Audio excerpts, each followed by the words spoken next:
It's the Metro on WDET. I'm Robyn, Vincent. Yesterday was an exciting day. It was Election Day, and the Metro's Owen Armand-Trout and myself were at the polls asking voters why they showed up to vote. I vote because at the end of the day, you can't complain if you don't vote. I expect certain things from the government, and I want the people to be in play who can support the things that I expect. I'm excited to see people speaking out about the corporate money flooding into our local elections and state elections and DTE and big corporations that are trying to influence votes. I don't think the race would be that close, but I think it's important to have candidates who believe in our free markets, and there's one on the Democratic side who doesn't, so here I am. Even though I still vote, but see, I don't believe any of them can do what they say, because if they would have, our country wouldn't be the way it is. We need people that's going to fight for us because, we are the people. And we have to understand that we all are in this together, and stop fighting against one another because we are the 99%. Those were the voices of Moray Mercer in Detroit, Jerry Smithstein in Detroit, Gerard Moranzik in Warren, Jay Lovelady in Detroit, and Yvette Hodges in Warren. Ever since Trump won a second term, Democrats have been arguing with each other about the same two questions. What is this party for? And who gets to lead it? The insurgents have been winning some. Zohran Mamdani took New York City after beating Andrew Cuomo in a primary nobody thought he could win. Progressives took primaries in Pennsylvania and Colorado this summer. But New York is not Michigan. The open question here has been whether that kind of politics travels to a state that went for Trump, whether voters in Macomb County or Saginaw have any appetite for candidates promising to tear the thing down and start over. Last night we got some answers, or I should say this morning. Progressive Abdul El Sayed won the Senate primary.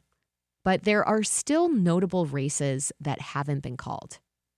Branden Snyder grew up on Detroit's east side and helped start Detroit Action. He's now state director of the Working Families Party, which spent this cycle backing economic populists, including Rashida Tlaib, Donovan McKinney in his primary challenge to Sri Tanadar. Branden, welcome to the Metro. Thank you for having me.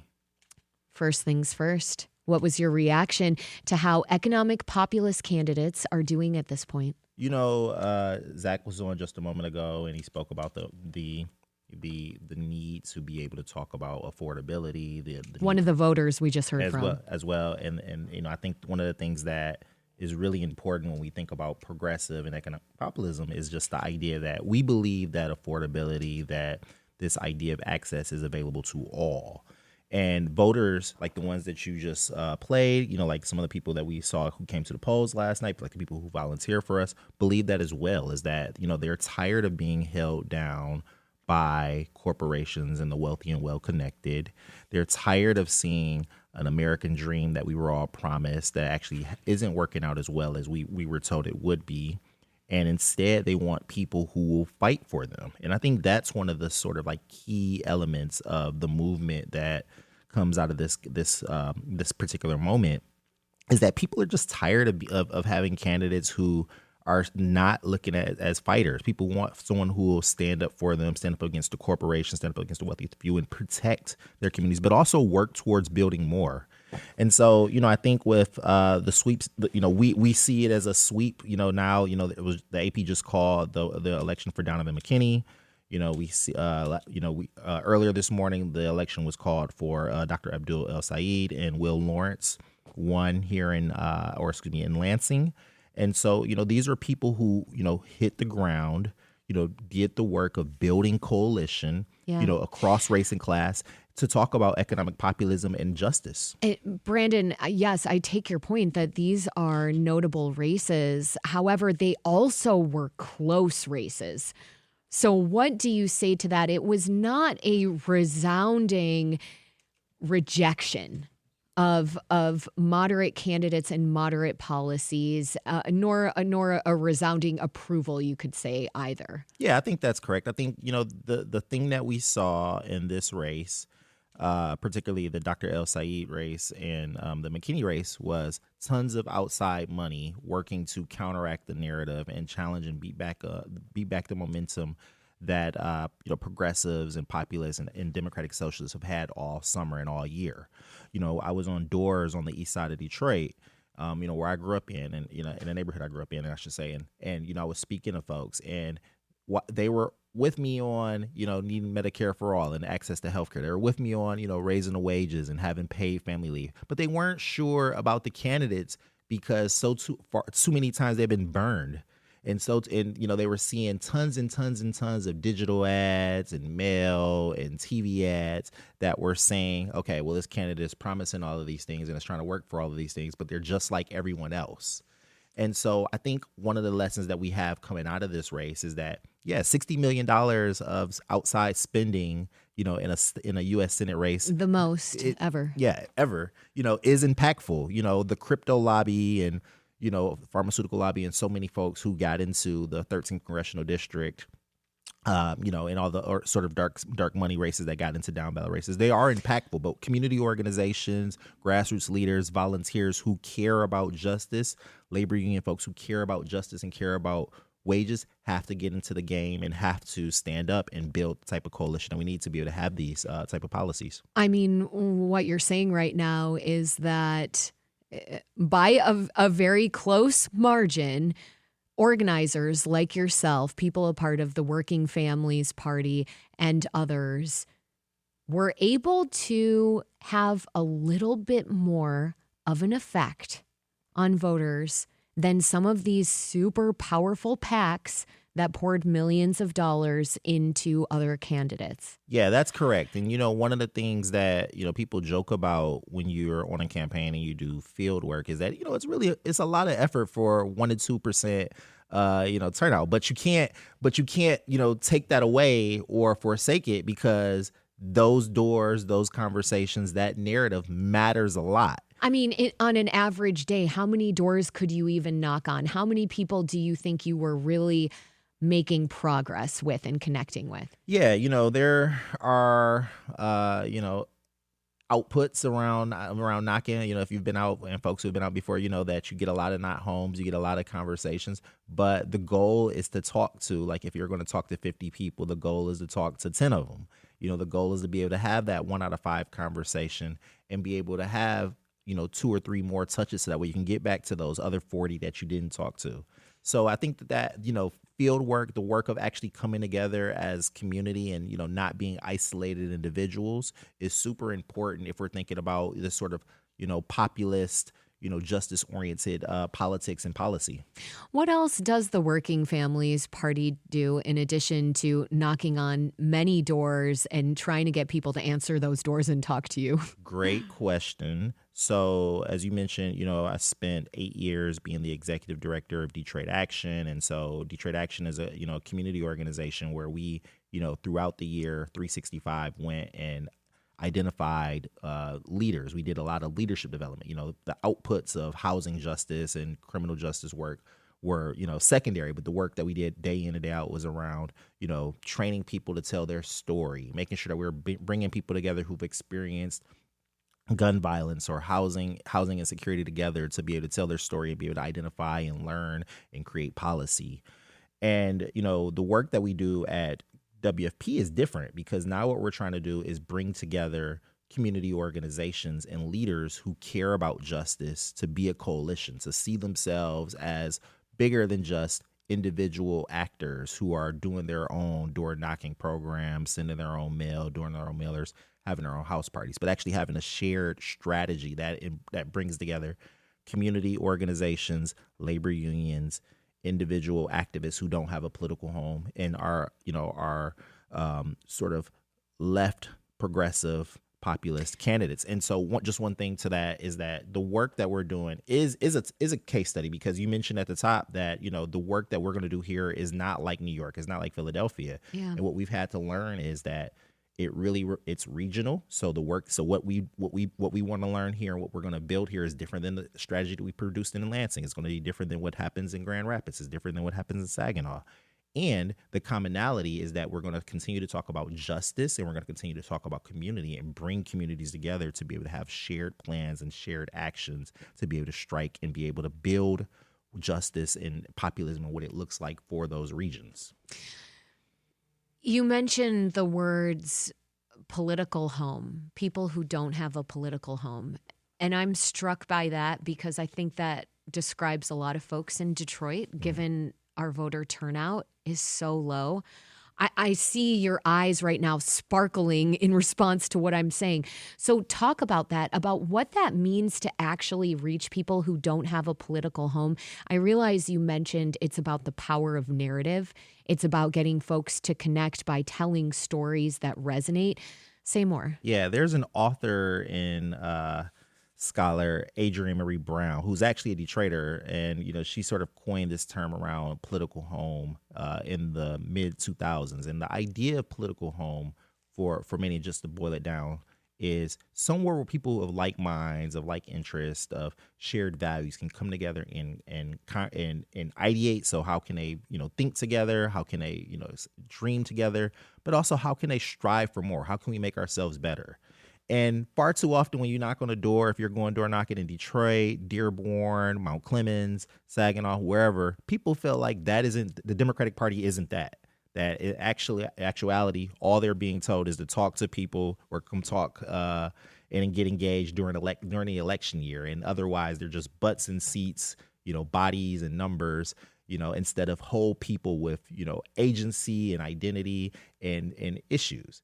And organizing, when we think about building a political home, means that we're going to talk to people and we're going to bring people together across commonality, across race, class, and gender. And we're going to bring those folks together to build the type of Michigan that they want for them, for the working class, instead of the folks whose agency often is respected, which is our corporations, our billionaires, the folks who have the loudest voice because of, Citizens United to have the most dollars.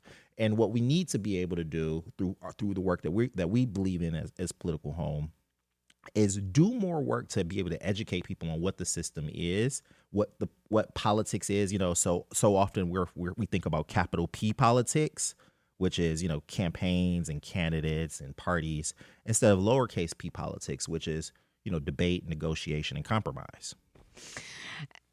The Working Families Party is not a party.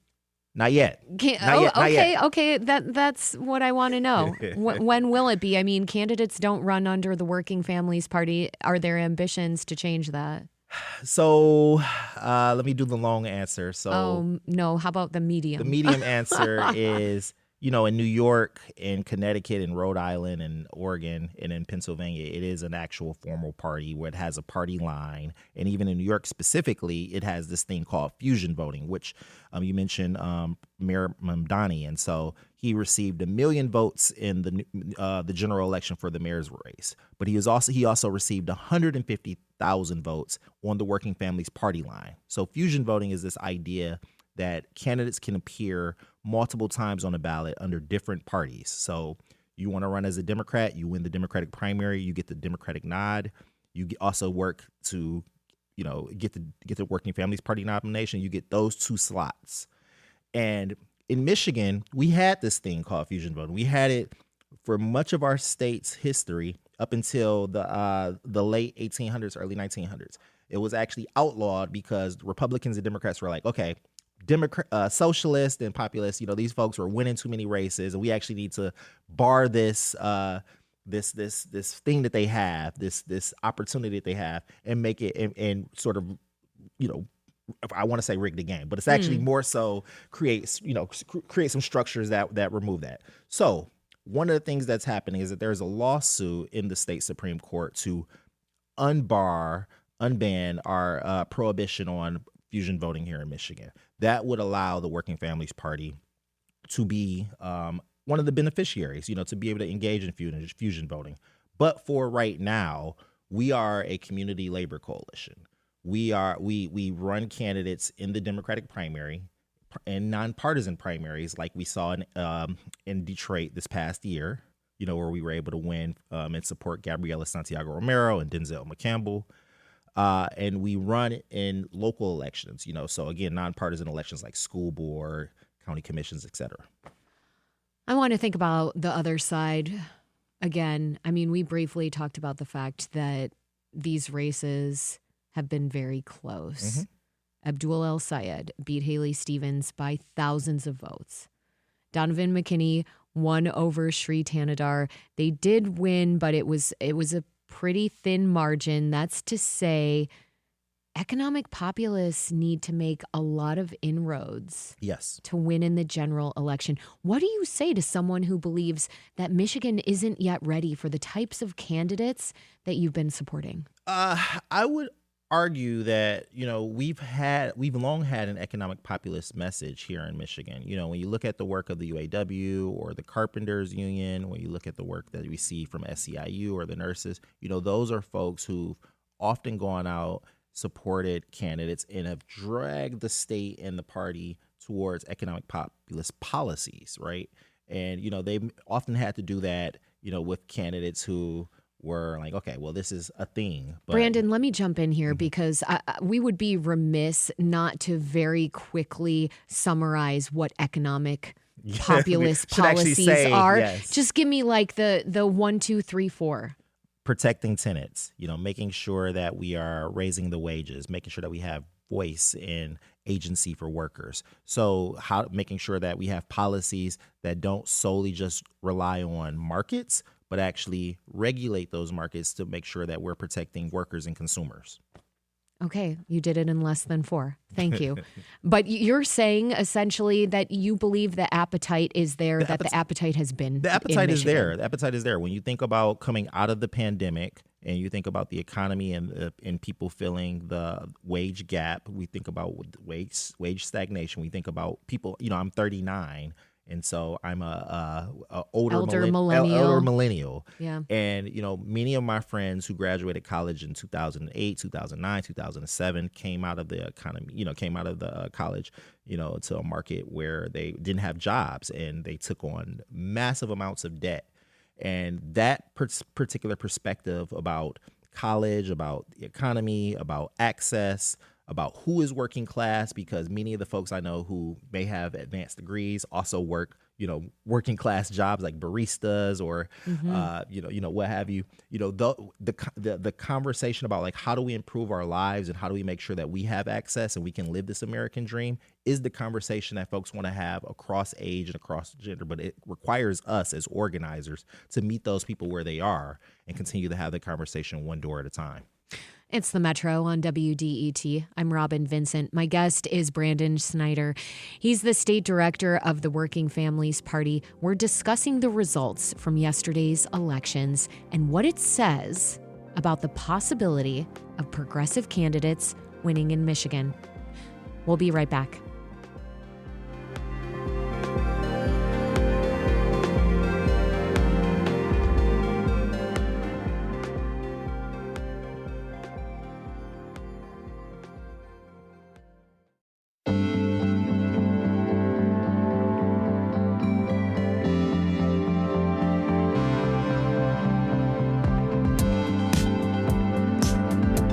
It's the Metro on WDET. I'm Robyn Vincent. Ever since President Trump won a second term, Democrats have been arguing with each other about the same 2 questions. What's the party for, and who gets to lead it? The insurgents have been winning across the country, but the big question is whether economic populist candidates can win in Michigan. Progressive Abdul El Sayed just won the Senate primary, and Donovan McKinney beat Sri Tanadar. But important races still haven't been called, and the general election won't be easy for all progressive candidates. I have Branden Snyder with us to discuss the state of economic populism in Michigan. He's the state director of the Working Families Party. I want to return to the Senate race for a moment. I mean, this is just the biggest news. Yeah. It has been so heavily watched and scrutinized. Haley Stevens has a lot of support from Black Michiganders and specifically Black Detroiters. Why do you think that is? 2 points, one cynical and one, more tactical. I think the more tactical one is that in the last month, maybe month and a half, they ran a very targeted and structured Detroit program where they, did the work of engaging, traditional Black Democratic establishments.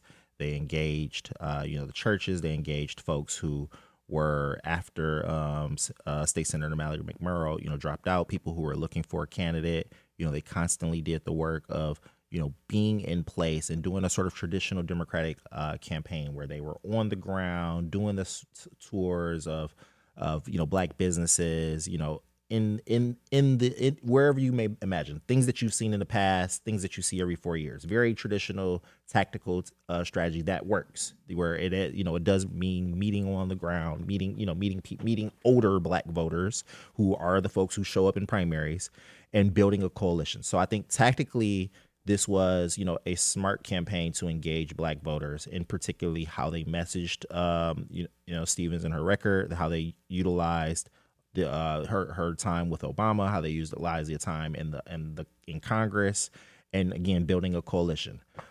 Cynically, again, we had $60 million that were spent, on TV and radio that was designed to be contrast against Dr. Abdul El-Sayed, much from AIPAC and its subsidiaries, so United Democratic Project, DMFI, and all of these things that stretched the truth, in some places, and often did things that were sort of sleight of hand, assuming and alluding to an endorsement from President Obama, and, blanketing our communities with mail. So, that's my cynical take. I think the tactical take is probably weighs out a lot more.